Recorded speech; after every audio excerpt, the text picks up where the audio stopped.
هذا الكباب والقوزي والدجاج كله ب35,000 دينار. متابعينا وبلشنا نجهز العرض، وأول ما راح نجهز صينية القوزي، الدجاج واللحم. هذا البرياني وهذا الأبيض نزل، وهذه القرنشة حبيبة المتابعين.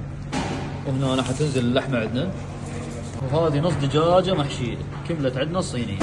هذا نزل هنا 12 شيش كباب.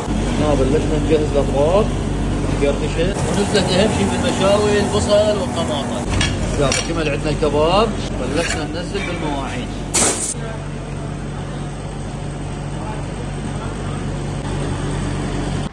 يابا أحلى ميز سوينا لكم من مطعم سيد المشويات ب35,000 دينار، يكفي 8 نفرات. صينية ينزل عليها قوزي لحم ودجاج وماعونين تشريب، و4 أطباق مشاوي كباب مثل ما تشوفون، والمقبلات. كل هذا الميز ب35,000 دينار. وهذا العرض شامل السفر أيضا، وأحلى عرض وأحلى شاي قرجية من مطعم سيد المشاوي.